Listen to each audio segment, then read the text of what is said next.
Welcome to the Simpletons podcast. I'm here with Laura. My name's Clark. We're at Simple House. Laura's in D.C. I'm in KC. So you texted me while we were gone that somebody drove a car through the Simple House property. Yes, and it was I heard it all happening. I heard some arguing back and forth, and then some screeching, and then a big crash. And look outside, and there's a car is, so the way our houses are, we have the three driveways, and it had come through the fence, through some trees, in the middle driveway, but it somehow this guy managed to hit every single trash can and recycling bin. It was exploded all over the yard. There were 6 trash cans and recycling bins that just went in a whole half circle, and so there's trash and everything all over the place. Miraculously, he didn't hit any cars. He seemed to be okay. He just said his arm hurt, but what do you mean that you heard arguing and then it happened? So what happened was it sounds like they talked about wrecking into our yard and then did it. Yeah, so he was driving on Southern Ave. This guy hits him, right? He follows him onto our street, and he's trying to yell at him to pull over, and the guy literally drove him off the road. So Was anyone drunk? No, or I don't know if the other guys were drunk. I have no idea. Wow. Yeah, I figured it was because, we've had this issue in the ministry before that you never want to buy a house at the top of a T intersection. Yeah, because on a main road. Yeah, because the road that stops, if somebody's intoxicated or something, will drive right up into your yard and hit your house, right? Yeah, right. But so this is the second time this has happened. Yeah. Oh, it is? A second time to Simple House in D.C.? Yeah, we had people drunk it was 1 in the afternoon or something. They took down a tree in the yard because they kept going, okay, through the T. Because I was thinking about that time Kim had that car drive all the way into her living room and hit her chimney. I know. I think about that every so often. Yeah, but I don't let the kids play in the front yard. There's a lot of space in the front yard. I don't let them play there because I think about Kim's house and Kim's daughter was telling me that someone did die in front of her house from a car running that T intersection and hitting a pedestrian. Wow. So there was wise. I feel like we have an abnormal number of stories related to cars hitting houses. It's not. Yeah, people can't relate with that so much. Oh, right. No, because and remember at T Street. Oh yeah. Our rivals hit our house. City Year hit our house. And then Ryan had to run them down. All these service trucks would hit our house too. All the time. Okay. All the time. There was an earthquake in DC one year that shook the whole city. And I this happened and I threw my books down on the ground and stomped outside because I thought someone had hit our house, and I was going to go give them a piece of my mind, and right. It was an earthquake. Well, we should tell people, though, that was a different issue. The issue there was we had a house that abutted an alley. Yeah, a very narrow alley. So literally the wall of our house was the edge of the alley. Yeah, so big trucks would squeeze there marks. And just scrape the side of the house up. It's terrible. Yeah. But anyway, don't have to worry about that house anymore, thankfully. We don't have to worry about that house, right. You wanted to ask me about my conversion story today? I want to talk about your conversion story. I know a lot of the pieces, but I don't quite know how it all connects together. And well, before you do that, I want to interview you about your thoughts on my conversion story because you've known me a long time. I want to. Why is it important to tell conversion stories? I think I'm wrong on it. St. Paul's conversion, I think, is at least twice in the Bible described and referenced, multiple times. Yeah. Mm-hmm. So these stories are important. At the same time, I just I guess my bias is I don't want to think that there aren't really cool spiritual events that happen outside of what we think of as our conversion stories. Right. Yeah. But what was your reason why you think it's important? I think one reason is it's edifying, right? And so no matter where you are, I like hearing people's conversion stories. I kind of also like hearing people's labor and delivery stories, so maybe similar. But yeah, and it's edifying. But yeah, I also there are like speakers that I've tuned out of because every time it's like, tell us your conversion story, right? And it's like I know this by heart, and I don't know anything else about you, And there are other things that happen. But I think it does help people, especially that are sort of like, sort of newly getting into the faith, or maybe have been in the faith and don't have a sure footing or. I also think as missionaries, hearing conversion stories kind of gives you different ideas about where people are at and how they might progress in their spirituality, Yeah. And I also think that probably one of the most famous conversion stories in my lifetime is probably the Scott Hahn conversion story. Yeah. Right. And I just think someone from outside the church, clearly he's done a lot for the church. Yeah. And I think if he'd been raised Catholic and kind of been brought up in Catholic theology, he would not be as powerful as he is. Powerful in a good way. I mean, being a powerful speaker, a perspective, and things impactful, like that. Yes. Right? Yeah. Just because it would not be, there's something unique and interesting that someone from outside the church brings in when they come in, Yeah. So, I agree with that. My question for you, though, is we talk a lot about being normal and not getting too weird in your spirituality. Yeah. And my conversion, at least some landmark things in my conversion story. So do you think that I appear normal through this conversation? I'm going to think yes. I think people are going to relate to it. I also think you did some weird things that are just like your your personality, right? You hear conversion stories or spiritualities that are weird, and I think it's you're around those people and you feel less free around them or something, or you're kind of oh yes, tell me about your spirituality, and sort of setting up a wall, I'm not buying into this 100%, but I would love to hear about that apparition. Right. And sometimes a person could be doing something strange and it makes people around them uncomfortable, or a person could be doing something strange and it can be very edifying, right? Not that you should be studying your actions to see what you're doing, but my thought, I feel at one way, I just don't care if my story is relatable, because I feel it was my story. I went through it. Yeah, my experience. It is what it is. Think what you think. Yeah. In another way, I think it's very important because we do this for Simple House missionary applicants. Is their story relatable? Because if you cannot tell a spiritually relatable story, how are you going to be a missionary? Right. Right. And then another issue, even with my, I rent out some, apartments, right? And the most important thing to me in the whole process of reviewing a tenant or somebody applying is, does your life make any sense to me? Right. And it doesn't have to be in a field I believe in or anything like that, right? But can you just tell me what you're doing, what you plan on doing, and so I know you're not gonna leave your job and try to sell essential oils. You know what I mean? I don't mean to bag on that, but I wouldn't rent to you if your main job was selling essential oils. That is true. And if I can't relate with the person to think that they actually have a plan in life that sounds reasonable and relatable, even if I know nothing about it, and I'm just saying there's a certain way people talk when they know what they're talking about.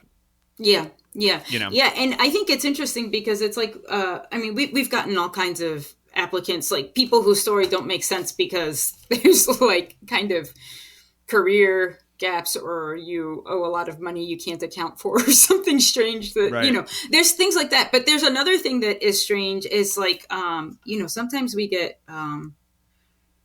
really nice applicants from like nice homes who have been Catholic all their life, and you can't figure out why they're Catholic. Like there's right. like not, or they can't tell you, and that's like a little weird. It's like you're making this like, you're giving your life over to this thing that you can't. I think those people don't make great missionaries. I don't want to condemn it, but yeah, I don't know. In a way, my heart goes out when people don't really know why they're Catholic, but are being good Catholics. Yeah, yeah.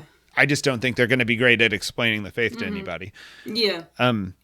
It reminds me also of like, I can't remember which tech company it was. It might have been Tesla that said that in their interview process, instead of asking what projects you did or what you achieved at your last job, they kind of look at your resume, look at whatever project is you did, and then say, what was the biggest problem you had on that project? Yeah.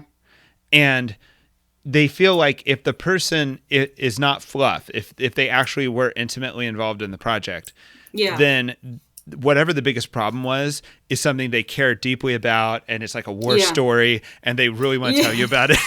But if they were just like, taking out the garbage on the project, then it's like they don't really have anything to say.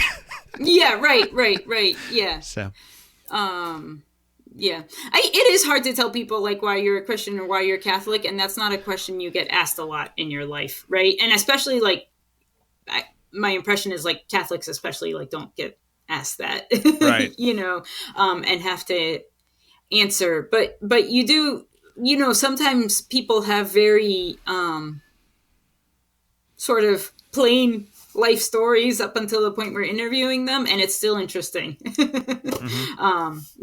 To talk to them. Well, can I get into asking you some questions? Yes.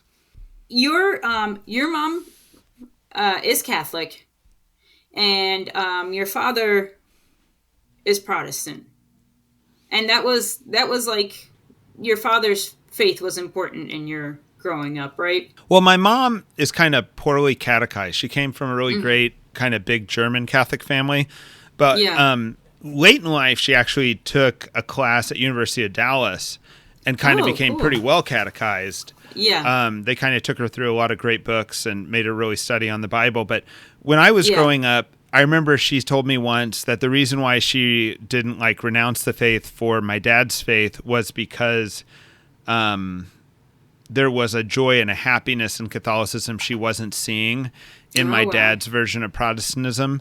Yeah. And I thought I think that's very wise. I think a lot of people are making these decisions based on an intuition and a wisdom that's not like, I philosophically know the proof of this, Yeah.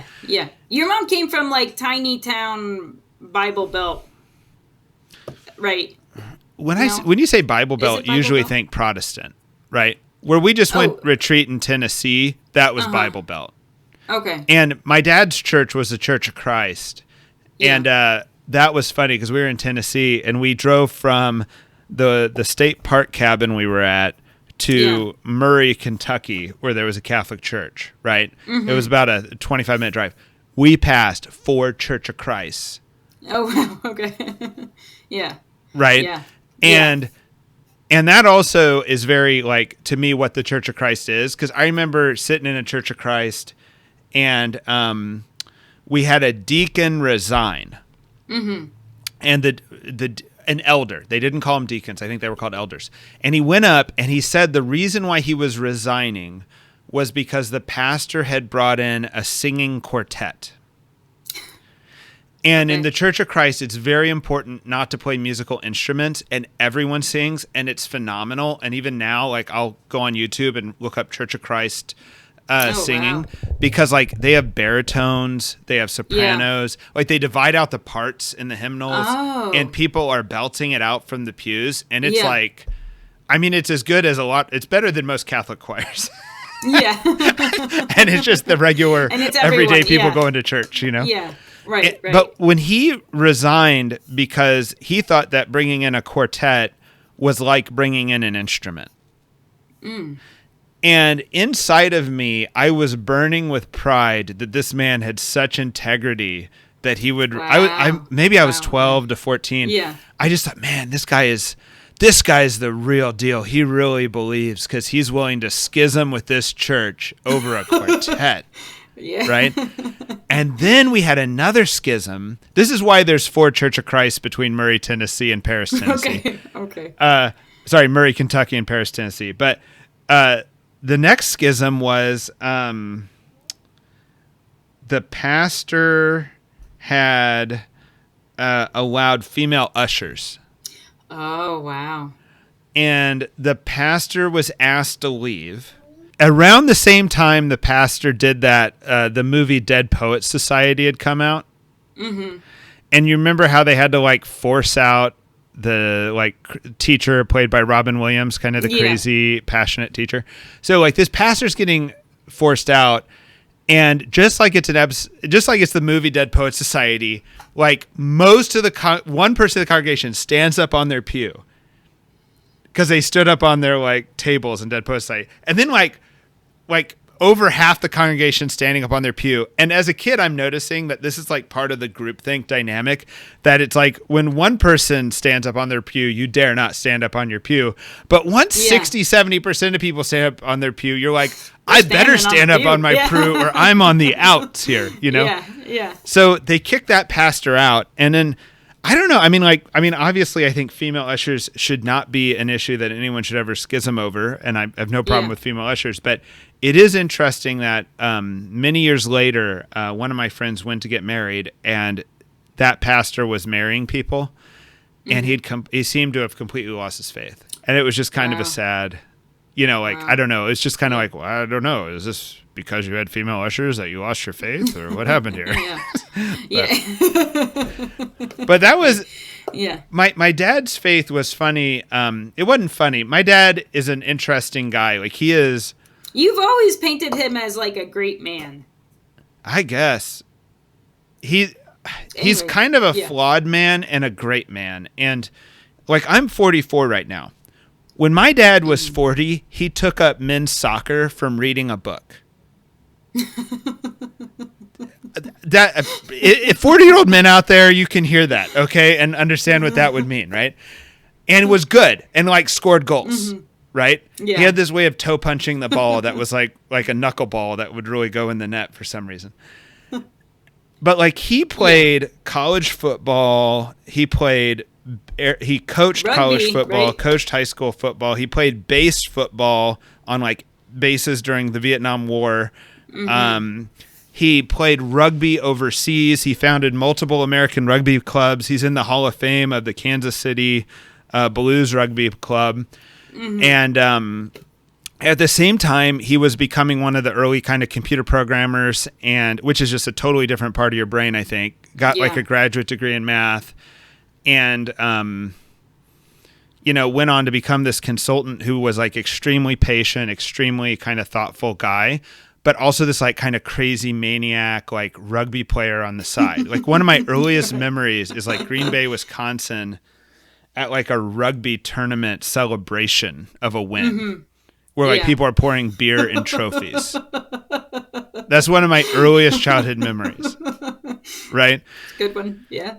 So he's this guy, but he also like was passionate about religion on and off. Like he would, when he married my mom and in the Catholic Church, and the priest wanted to meet with him, and he had to agree to get us baptized Catholic, he said he did not know what he was getting into. He didn't care at the time, and he felt like he was a little bit tricked, right? Because after that, he kind of got religion, right? Yeah. And he'd spent time in the Philippines teaching math on like Clark Air Force Base that's out there. I don't know if that's where my name's from or what, but I ended up getting born in England because he was at an Air Force Base teaching math to high school students there. And so he has these like weird trophies he brought from these like overseas trips, like including one that's like a Buddha. That's a solid block of like mahogany wood from the Philippines, and it's like 2 or 3 feet tall, right? Oh my gosh, yeah. And us kids always think it's like the coolest thing. Like it went to all of our college dorm rooms. Yeah. Right? And it is cool, right? Yeah. Even if you're not Buddhist, it's a cool, crazy like fat man thing, you know? I mean, respect to Buddhists, I don't mean to call it a fat man, but that is the icon. So, or the idol. So, anyway, but he would tell me, he'd be like, Clark, you're lucky that thing didn't end up in the fireplace. Because when he'd read the Bible that it said to burn your idols, he'd be like, I have to get this out of the garage and burn it now, you know? Yeah. Well, so and I think when I was getting to know you and sort of in the early days of A Simple House, I feel like your father was coming through there or something, because I remember that like you took your approach to the Bible was like at its word. Not that it's like, not in a fundamentalist sort of way, but you took it like seriously. And honestly, I like had not encountered that really in Catholic groups, I think we were kind of at a low point in the Catholic Church at that moment. Probably not real low point, like maybe the 70s or 80s were worse. But what my dad did was he acted like the words fell from heaven. Yeah. And he knew they didn't, and I knew they didn't. And then the more Catholic, I became, the more I understood they didn't. And so if I was a religion, I would have been a Protestant. But I wasn't really buying into that either when I was young, Yeah. But what do you mean? What do you mean you didn't buy into? Well, I mean, like it's like the words are divinely inspired, right? But well, I just knew that, I believe this today. Like the Bible has been studied for over 2,000 years. People have literally recopied the Bible who could not read so that you could have it today. People have risked their life so that you can have the Bible today. The reason why they did that was not so that you could debate how many authors there are in Isaiah. Yeah. To try to determine exactly when Paul wrote the epistle. They did that because there is something in Scripture that is life-giving in a non-like fundamentalist way, but as if, that is life-giving, that is worth handing down through the millennia of humanity, right? Yeah. And a lot of the Bible studies, particularly I'd say 20 years ago, missed that point. It's like they missed the memo. It's like, oh, we're going to study this like it's literature, or we're going to study this like it's a historical document. It's like, there's nothing really wrong with studying the Bible as a historical document, but it's not the reason why we have it 2,000 years later. Yeah. It's not, and it's not the thing that's going to change your life. And if you're dealing with an average parishioner, you are wasting their time. Like I'm kind of mad. I'm mad about it. That can be like your hobby, right? But it's not your faith. Right. It's like a valid concern of an academic. It's not something that's going to change your life. And you go to your church to change your life, not to wonder about. I used to throw away St. Joseph edition Bibles. Because now think of me what you will on that. But before every chapter, there would be a long introduction to the chapter that would put you in the mindset of debating who wrote it, when it was written, what was the social political context of the time, all of which is not wrong, but it's like destroying someone's ability to get the gold out of the Bible. Yeah. It's like putting them, and I really think that Pope Benedict reversed this, meaning that in the Jesus of Nazareth books, I felt like he took the historical method of reading the Bible and made it truly edifying for your daily life. Yeah.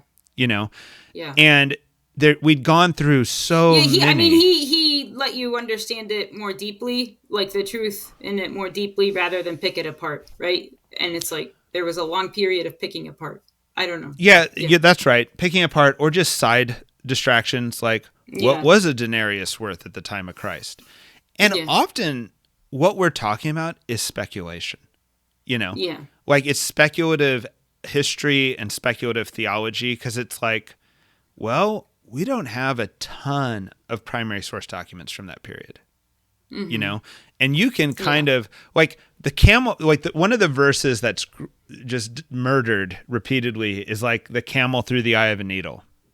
Mm-hmm. It's harder for a rich man to go through heaven than for a camel to pass through an eye of a needle. Right now, as a modern American child and adult, I still think of meat grinders and ground beef when I hear that verse, right?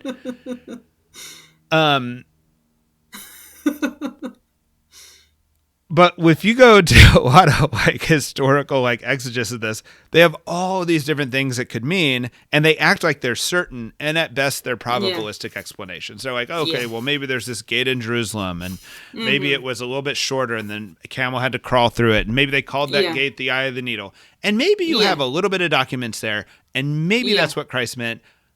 I give it at best a 15% chance. But it's stated like it's like 100% this is what Christ meant. Right. Part of the reason why that verse has made it through the centuries is because we don't know what that meant, and it's crazy sounding. Yeah, you know? Yeah. Anyway, I know I'm ranting, but yeah. But it's not because a camel had to duck a couple inches. Yeah. If a rich man ducks a couple inches, he will make it into the kingdom of heaven. I think it's probably more accurate to say if rich man is pulverized, spiritually, emotionally, his pride is pulverized, he will make it into the kingdom of heaven, Yeah. All right. And that should be scary. Yes. Yeah. So did you grow up going to Catholic Church or Church of Christ or both? Both. Some nights we alternated, oftentimes not going to church at all. Mm-hmm. Yeah, so they're just periods. Yeah, and one of the things that influenced me was like wanting to be a good person. Yeah. And I even went up to someone on their wedding day who I think was universally acknowledged to be a good person. Yeah. And on his wedding day, I asked him if he'd had basically sex outside of marriage. When you were a kid? Yes. Yeah. And the guy paused, and I go, okay, that's what I needed to know. And I left. So I did that mind trip to somebody on their wedding day. But that was like this moment where I was like, okay, you can be a good person, and you don't have to, because you already sense there's a lie happening. I felt like I'm being told morality, and then we're watching the TV show Friends. Yeah. And this Friends is not the morality I'm being told. And these people look happy, and these people look like the type of people you might aspire to be. Yeah. Right. Yeah. And that was like working on me pretty hard to the point that I was just like, there are some polite lies that we tell as a society. Yeah. And no one's really serious about this stuff. Yeah. So going into college, did you think of yourself as a Christian or as Catholic, or what were your attitudes at that point in your life? Going in, I would have been Christian, if anything. You were lugging a big Buddha statue. Oh, yeah, I brought a Buddha statue to college. I didn't really think I was that religious, and kind of felt the presence of God at times. It's weird to say that, but you know how a lot of people who aren't religious will say, I've met God almost. I didn't meet him in a Catholic church. They'll say, I met him in the desert, or I met him here or there, right? Yeah. I had that type of feeling, and I still believe that. And I kind of was Catholic in the sense that, you know how Irish people are proud of being Irish and often proud of being Catholic too? Yeah. I kind of felt like growing up in America, I had zero cultural heritage. Yeah. I am a suburban dude. My cultural heritage is Velveeta mac and cheese. Laura, you are Puerto Rican. You can you have the suburban background, but you have this other authentic heritage. I did not have that, right? So at some level, I thought you have Rotel, Clark. Oh, I did have Rotel. We had the Texas version of the suburbs. Yeah. Yeah, it's always amazing to me when you walk into Costco and you see the regional differences, and it's usually contained on 2 pallets. More seltzer water in New York City and more salsa in Texas. That's the regional difference. And some type of crab knockoff in the Maryland area in Costco or something. I just kind of think I was fascinated by Catholicism as a cultural institution, almost like a secular historian would be. And I thought it must be a pretty good thing to have survived all this time. And these things like confession and going to church must have a good cultural purpose. Yeah. And I stayed that way up through maybe my junior year. I was a pretty hardcore into something called KU Libertarians. it was one of the most fun groups. We just got together every week, debated politics. And we started realizing we were much bigger than the Democrats and Republicans. They only got together on election years and were like 5 people. And we were like 15 people a week, Yeah, wow. But I also moved into this hippie co-op called Sunflower House at the University of Kansas. Yeah. And I was kind of more, being a libertarian, I was like the one who wasn't communist in the hippie co-op, you know? There's maybe a few undecided, some hardcore. Why did you move in there? I like hippies. And I needed community. Like I, lived in the dorms, then I lived off campus, and it was hard to have, it's a big state school, right? Hard to have friends. And I just needed to have a whole new social circle. And so I went and moved into the co-op and stayed there 2 years. I really liked it. It was good for me. I still know some people from there, like we're Facebook friends, Yeah. And I think I had a faith that was not a faith in God, but a faith that somehow you could know the meaning of life. Mm-hmm. And I had this idea that if you went on a spirit quest or something like that, right? Yeah. And the co-op was kind of open to this idea. Like there was a lot of drugs done at that co-op. I was in the room. I never did it, and that's honest. I've never drank either, but I was in the room with a whole lot of smoke a lot of the time, and didn't mind it at all. Didn't mind it at all. Mm-hmm. Right.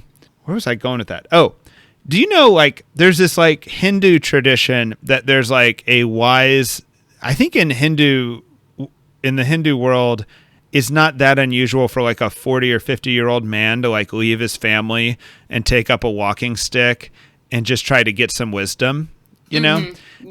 And there's this idea of the Indian guru. This used to be like a comic strip all the time where he'd sit on the top of a mountain, and the traditional gift, I think, is to bring him oranges.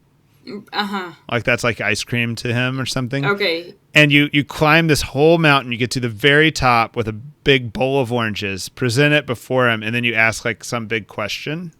Yeah. I had some sense that was real. Yeah. That there were these people who were like that, and that you wanted to be like those people, Yeah.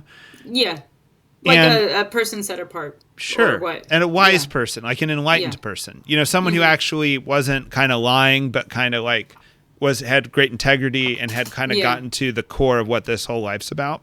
Yeah. And one of my friends, who I think is no longer Catholic, unfortunately, but she got me to start going to Mass. And I kind of went to go look at girls. Like very much that was in my head. Yeah. And after a month of doing this, probably I would think it's my junior year, a monk comes up from Conception Abbey.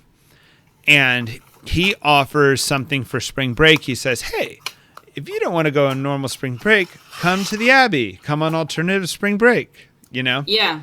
And just be a monk for a week, And I thought that was like the coolest thing I had ever heard. I thought there's real monks like today, and you can go and live there in their monastery for a week. Yeah. I had zero contact, Was it about, what was right. Yeah. I think probably younger, I didn't know totally that monks were a real thing, but was it an appeal about being hardcore or like getting to those religious truths, or it was just different? What was I thought these guys might be the gurus, and I also thought that this might be a spirit quest. Yeah. Like I wanted a spirit quest. You don't know how to do it. You don't know if you do like some Native American thing and walk out into the woods naked and, go through, nearly die and come to some conclusion, So I just didn't know how to do it. And when this monk invited us, I was excited. And what was immediately apparent was every Catholic kid I knew was totally unenthused. Yeah, right. But the hippies at the co-op found it very interesting. Yeah. And I even got some of them to go with me later. They didn't go on the initial trip, but they went with me later. Yeah. And I went to the monastery, and I had this whole theology of Catholicism that wasn't a real theology. It was like just a Catholicism is this great, healthy thing humans can do.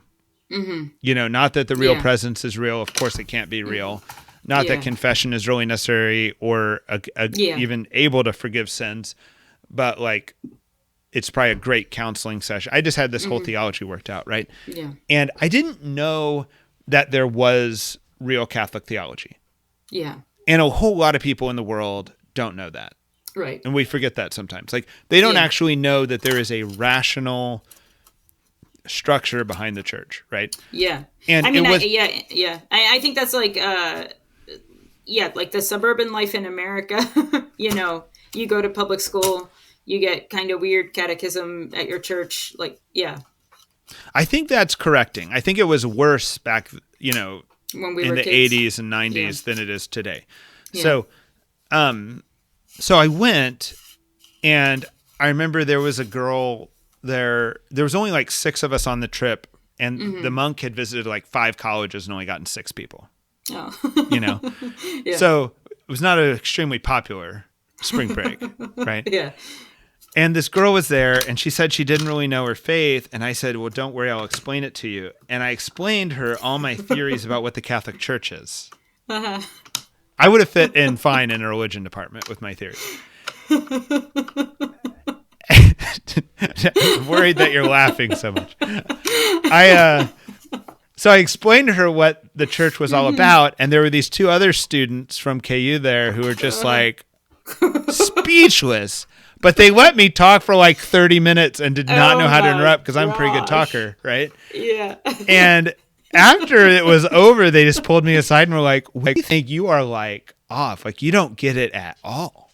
Wow. Right? Wow. And when they told me that, they didn't feel able to tell me what I didn't get, but they were able to tell me enough that I didn't get it. Yeah. I kind of wonder where those 2 people are right now. Yeah. Good for them. Yeah. And so then I went to this monk, and I said, I'm being told that I don't get it, right? But I think I get it because I'm, got all these theories, right? So I sat down with him, and every time I explained a theory, he'd be like, well, here's the other view. And he didn't win any points in that conversation, but it made me go home.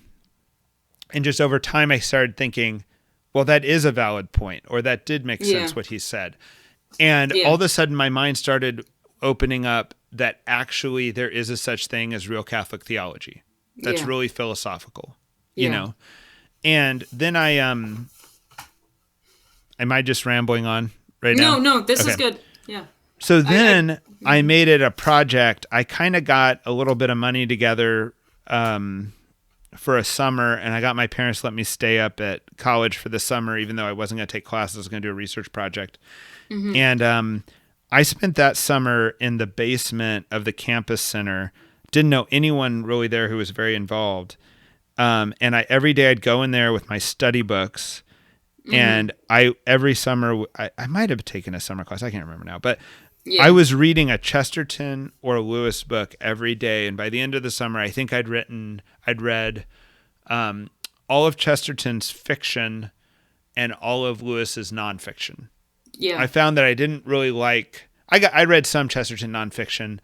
I didn't really like Lewis's fiction that much. I liked Till We Had Faces was a really good book for me. Yeah. But the Narnia stuff I've just never really enjoyed that much. And so by the end of that, I was starting to see, and I got a catechism and started looking at Doctors of the Church and Desert Fathers and stuff. And I started seeing the Catholic ideas. And I believe... At this point, you were calling yourself Catholic or no? Or that summer I was really starting to take things seriously. It was kind of like my moral conversion lagged behind my mind. So although I was mentally kind of converting, I wasn't able to like radically change my life very quickly. What am I trying to think though? I would say today though, like kind of linking this back to the first point, the Catholic Church is one of the most literal biblical institutions you could ever meet. Like if you go look at the fathers of the church, the doctors of the church, and the way they use scripture to explain the sacraments and things, they're taking it so literally. Yeah. It's just like a modern day Catholic, particularly back then, would not have. It's like we didn't think our church was as biblical as it was. Right. You know, and we would have thought the way those fathers used Scripture was not the right way to use Scripture, because every Bible study happening in the church at that point was just like right on some other track of what the Bible meant, you know? Yeah. So, right. And I know that you had a different experience at Catholic U, because by the time I showed up at Catholic U and by the time I discovered places like Steubenville and things, I realized, well, there's a lot of people who kind of have their head on straight. But where I wasn't meeting them, you know? Right, yeah. And Catholic U was a mix. It was a big mix when I was there, right? And we had these 3 really wonderful chaplains that were just great. You know, TORs, right? Conventuals.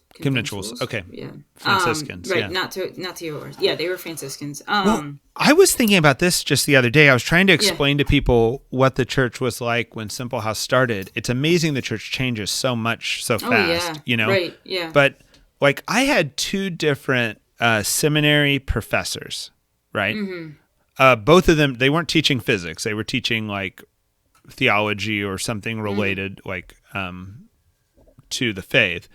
And both of them told me that my problem was that I believed in truth. And when I say that, it sounds like, oh, I met some seminary professors who didn't believe in truth, because after studying all that they said, it was like, no. They sat down, went out of their way. One of them was on a porch, and one of them was in the dining hall, and wanted to talk to me and wanted to explain to me that truth did not exist. Yeah. And like went out of their way to say it literally. Yeah. And it's just like so weird. It's like, but like, why were they so doing? Urgent? Yeah. What'd you say? Why so urgent? Like, right. But like why is it a threat to them or whatever? Like, why? Yeah. Anyway. It's also just funny just because like you think that these errors like creep in, but it was like not creeping in. It was like, and I'm like 20 and they're like 50. So it's like, not like, I don't know. I was like 22 or something, but it wasn't like, it wasn't a situation where I was even objecting to what they were saying. I was like, what? You know, what? I mean, but I'm not like, we're not equals. I mean, you're a seminary professor and I'm 22 and haven't ever taken a theology class. You know what I mean? Yeah. So. Yeah. Did you think it was nonsense at the time? Because I feel like there's when you're not like so in it, you can just be like, that makes like no sense. The first time it happened. The first time it happened, it was at the monastery that's been so important in my spiritual life. And it was one of the monks. And that guy's no longer a monk. You know, he left the monastery like late in life, like 60, you know. And the monastery's in a very good place right now, I think. And I think their seminary's great. But at that moment in like it was before, it would have been like the year 2000. When he told me that, it might have been 99. It might have been 98, 99. When he told me, it was before the church sex abuse crisis. That's a big changing point in my mind. At the 01 church sex abuse crisis for people who weren't following things back then. But when he did that, I literally called home crying, basically. And my parents, who didn't really believe in monasteries already, were like, another reason you should leave, you know? Yeah. But the second time it happened in a different religious order. And I don't know if that guy's still in the order or not, but when it happened then, I thought, this is corruption. Yeah. I thought, this is just disappointing. It didn't like rock my world very hard. Right. It was like a year or two later, and I just thought, this is dumb, and I can't believe that you've ruined your own life by choosing to teach in seminaries and not believing in truth. You know? Yeah. I mean, like, you're living a tragedy. It's not that you're just committing something, so... Yeah. And that seminary that he taught at no longer exists. And there was a great sorting of seminaries after 01 due to lack of vocations and due to a review by the Vatican. Weird stuff going on. Yeah. Yeah. So basically, college, you graduate more serious into your faith. You're kind of having this like sort of mental and maybe conversion in your heart, right? But you go to grad school. Was your undergraduate degree in econ? Econ and math. I had 2 degrees. And math. Okay. And then you go to U of R. What were you, Yeah, I don't know. What was at that point? Why did you make that decision? So I spent the summer at KU my junior year, like reading all those books in the basement of the Newman Center. And then I spent the next summer at Conception Abbey doing groundwork just to read more books and be around the monks.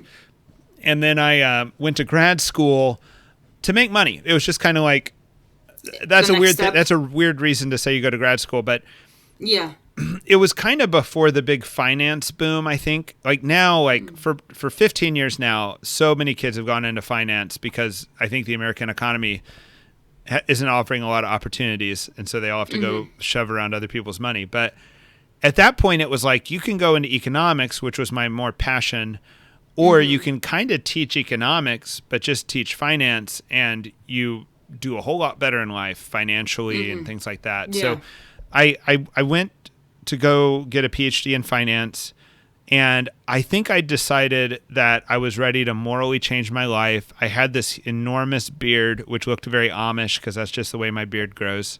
It was like an Abraham Lincoln looking beard, you know? And I had a bunch of ratty clothes, and I show up to the business school finance PhD program. And within about a month, I lost confidence in my hippie self. And I got clean shaven, bought a new wardrobe, and doubled down on doing finance. Yeah. You know?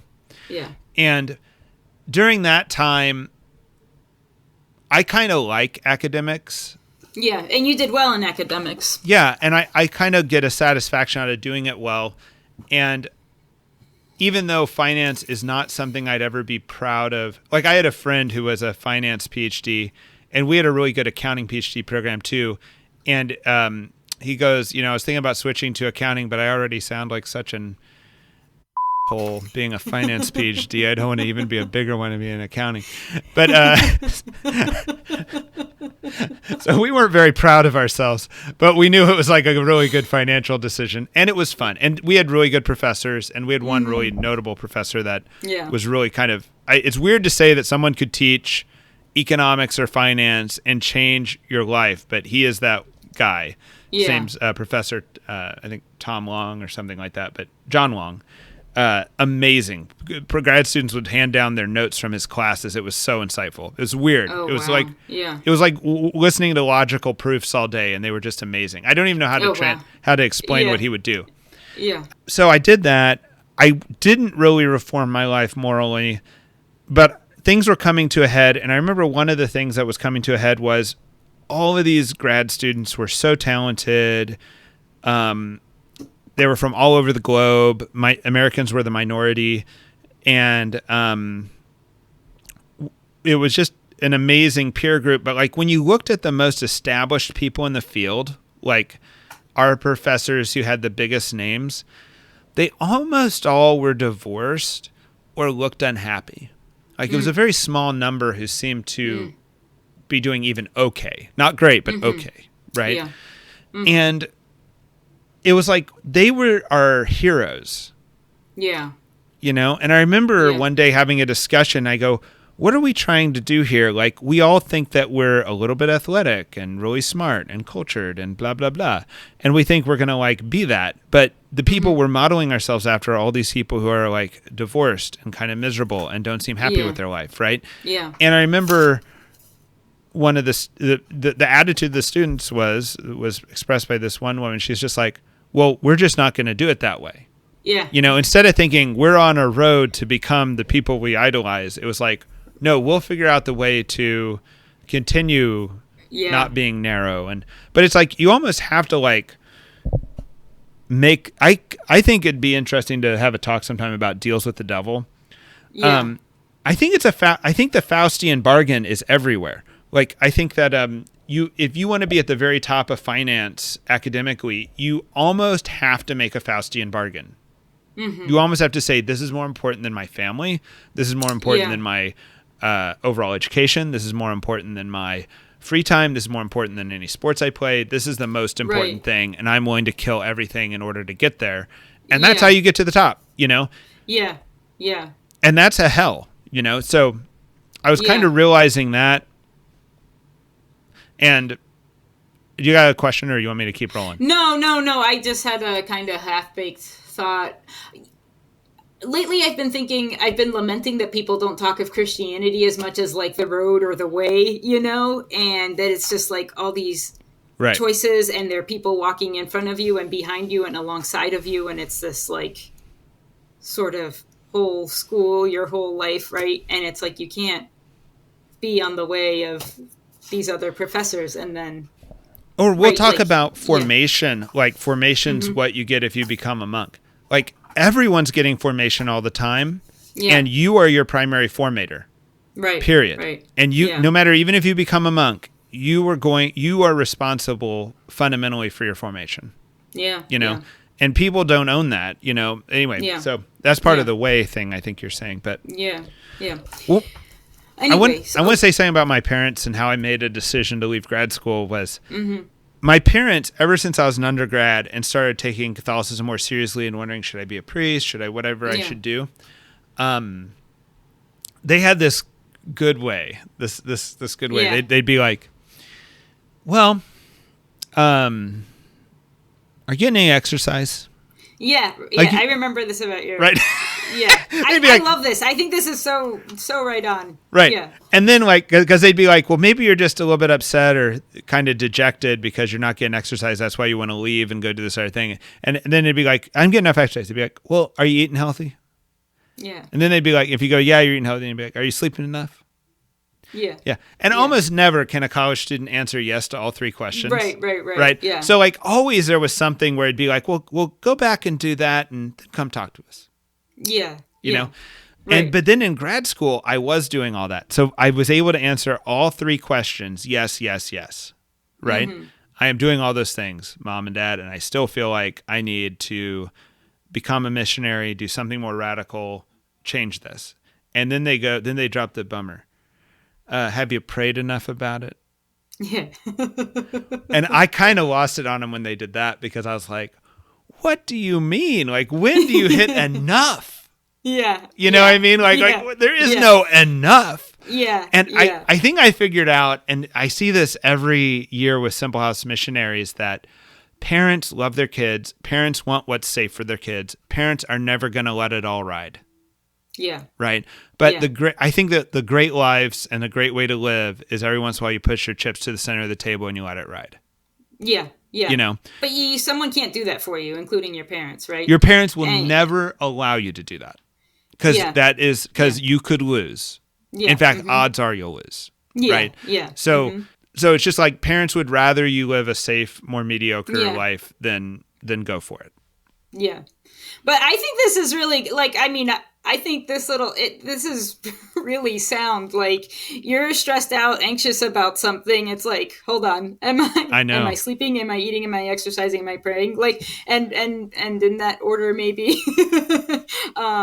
Yeah, I don't know. So anyway. When they did the pray enough thing, I said, well, I'll do this. I'll go on a 2-week retreat and discern this. Mm-hmm. Right. And I said, what I'll also do is I'll make sure I don't burn any bridges. I'll finish all my grad school requirements and not leave. And I'll take a leave of absence, even though it's probably permanent. But I'll say it's a leave of absence, and I'll kind of leave at the right point where I've turned in all my papers and done my qualifiers. Right. Yeah. Like you got a master's though. So I did have a degree. You were at that on the PhD track and you stopped at a master's. Yeah, I would have had 2 or 3 more years. I hadn't gotten to the point of writing a dissertation yet. So right. Okay, so I made a deal with them that I'd go on retreat. So in August of, I'm not sure what year, but I'd probably been in grad school 2.5 years. I went out to Conception Abbey for 2 weeks. And, I always thought it was normal to just go on retreats with no plan. Yeah. You know what I mean? And that's what a retreat was. But most people are very highly like choreographed retreats or planned out agenda retreats. So I show up and they don't have anyone for me to talk to. They said, after 1 week of the retreat, we'll let you meet with Father Adam, who was a monk I didn't really know. There's only about 70 monks there. So I knew them all by face and name, but I didn't know them all. I only knew maybe like a quarter of them in the sense of like we'd had conversations, And so I go, Father Adam, I don't know him. Okay. And then the first week of retreat, all I had to do, or what I was asked to do, was scrape popcorn off ceilings. Yeah. That is some sucky work, but and I was not good at it. I probably was a very slow worker. So yeah, I'm scraping popcorn, going to like mass and the different prayers and things like that. And a weekend, I finally get to talk to Father Adam, and within like just meeting him, changed my life. You and I have talked about that we need to have like Father Adam's getting older now, and we're trying to get as much of him as we can, but we need to like get his major talks that are the most crazy, zany, life-changing, and then do dramatic interpretations of them for future missionaries. Right. Yeah. Like give his talks, as Father Adam would give them. So I met him, and I want to say like his talks are like kind of bizarre in a great way. Right. And it's always and they a problem. Might make you uncomfortable. Yeah. It's always a problem that you don't know if you should dismiss him as crazy or there's gold here that no one else is telling you. Right. And only when you accept that there's gold there will the gold start showing itself. Yeah. And it's great. It's absolutely great. Yeah. And it's also funny because like we got Father Adam deserves so much of our time. I mean, Father Adam is, I can't do justice to Father Adam, but one of the things about him is that like, if he's talking like from the pulpit doing a homily, he's not zany. In fact, it's just okay. You're like, oh, well, that's a very nice homily. That's very appropriate. Yeah. And I don't know that he'd be a great retreat master. Right. But you get him into like a room with just people and he's just like, wow, Yeah. Anyway, okay. we'll talk about him. Okay. We'll talk about him later. Yeah. Right. So I met him and he told me like 3 things right off. He goes, look, I change people's lives all the time. People come up to me 30 years later, say I changed their lives and don't even know who they are because they're all, that's not how Father Adam talks. He's more humble than that. And then he's like, so I may not know who you are later. Don't expect me to remember you, was the first part of the retreat. Second part of the retreat was, this is going to be about the Bible and we're just going to read the Bible. And if you're not into that, this isn't for you and you can go away. Yeah. Right? Yeah. And then the third part was go take the shortest gospel. Or maybe it was Matthew has the word immediately. Okay, no, it was Matthew who told me, not the shortest. He goes, go read the gospel. Go read the whole book of Matthew. And I'm like, what? He's like, no, really, you can do it. It's like 45 minutes. You just have to read the whole book of Matthew. And then he goes, and watch everywhere where it says the word immediately. Yeah. And so you read it. It's called the Matthew Immediately, I think. And it's like Jesus called these people and they immediately left. And it's just immediately all the apostles come. And the next day I was just like, okay, I need to leave. I need to leave grad school. I need to go to become missionary, blah, blah. And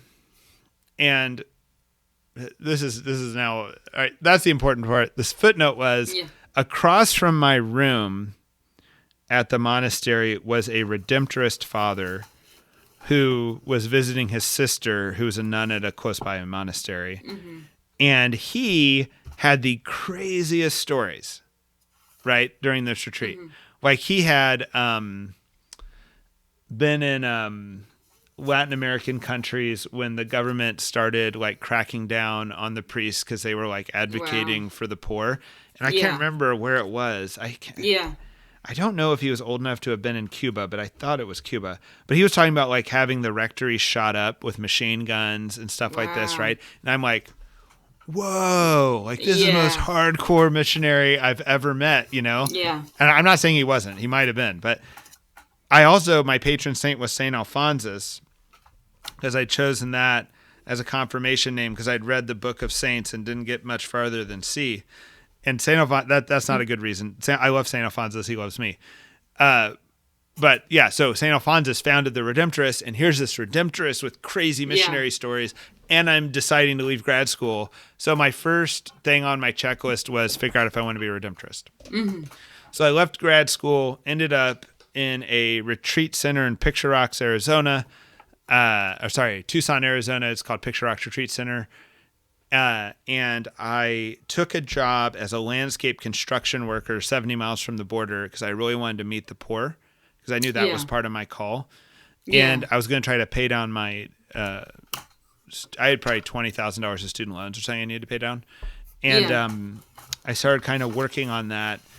And that was just a very interesting time. And just like during this whole time, I almost never had a friend who was an Orthodox Catholic. Yeah. Probably almost until I met you, Laura. Yeah. You know, like, and when I went, so I knew like the monks, and I knew at least Father Adam was Orthodox. But in Rochester, I didn't really know an Orthodox Catholic, and same with KU. Yeah. I think there were Orthodox people there. I just wasn't connecting. And when I went to Picture Rocks, there were 3 or 4 priests there. And one priest was a Zen master. Oh, okay. Isn't that great? He had literally qualified as a Zen master. Oh, wow. And he would give Catholic Zen retreats and non-Catholic Zen retreats. Okay. And he would travel around the country doing Zen work. But he was like a smoker. Yeah. And only ate fast food. Yeah. Which was great. He was a pretty authentic guy. I think his name was Father Hawk. And there was another priest there who stared me down and told me he didn't believe in the virgin birth. And he told me, "Oh, I see so much of myself in you. You will become exactly like me." Oh, my gosh. And his friend was there, who's kind of a famous author, who like stopped me and goes, that's unfair to tell anybody. Yeah. He knew he was horrifying me when he said that. Yeah. Yeah. That priest was also funny because he was a man who always looked to be in charge. This is not his fault. This is one of the most funny things about him. Like if he stood anywhere, people would come up like he worked there and ask him what was happening. Right. And he once told me, he said, go get this from the car. It's in the garage. I went to the garage and the car was not in the garage. And I come back and I go, okay, the car's not in the garage. He goes, yes, it is. And I thought,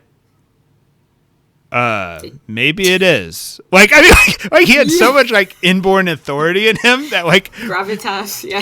And he wasn't really being evil. It was just like, he just thought it was theirs. And he's just saying, yeah, it is, but he was just saying, yes, it is. And I'm like, what? That happened a couple times. His gravitas was so powerful. But anyway, so when he looks at you and says, you will become exactly like me, you're like, maybe I will. What the hell is going on here? Yeah, yeah. You were there for a year. How long were you there? Probably 6 months. And then you didn't meet me too long after that because I realized I needed to pay off my debt, and being a, landscape construction worker for $7-8 an hour wasn't going to hack it.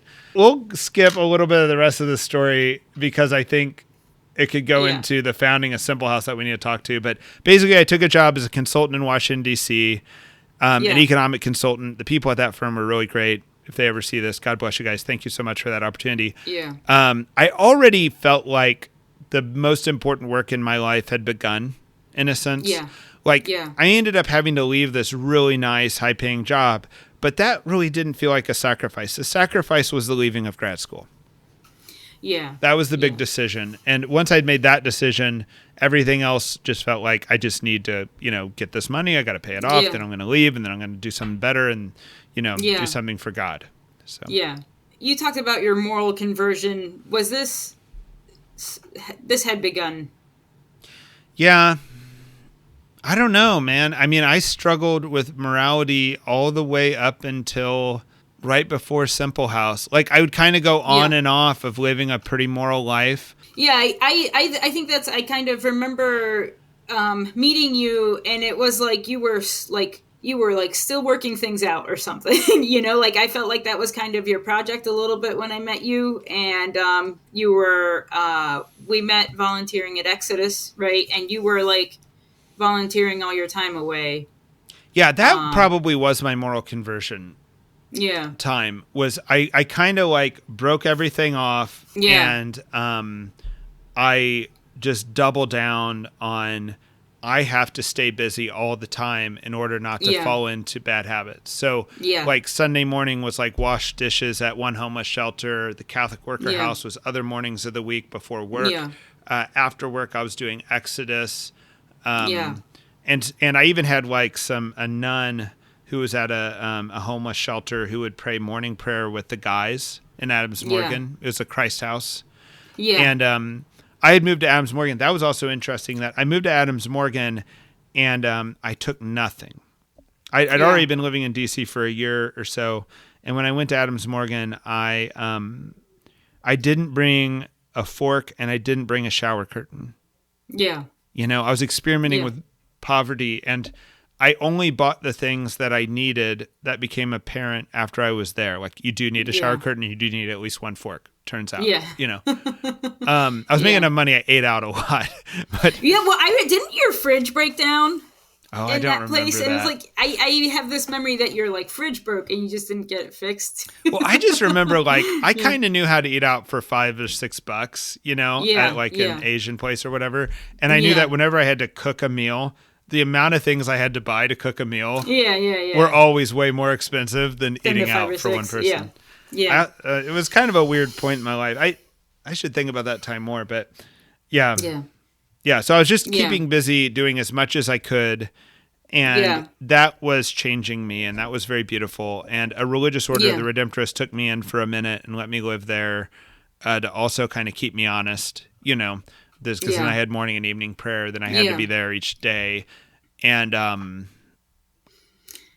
this was like the first time in your life that you were meeting like other Catholics, you know, right? Like, I mean, obviously the monks and stuff, but like... Yeah, my first kind of Orthodox friends, I think going to Exodus, which we talked about in a different podcast, was very amazing because I met you, I met all these other people who were just fired up for the faith, knew at least as much as I did about, you know, that there is a real theology behind the Catholic Church. First time I had people like that. No one there was like casually Catholic. It was like all people that were really... Yeah. And I also found it very put-offing. That's not really a word. I don't know. I was very put off by meeting Catholics in a way because I remember I showed up to the adoration that you guys would have at CUA. It's like Thursday nights or something. Yeah, and it was geared for students. But it was geared for students, and I was older. I was probably like 25, maybe. Yeah.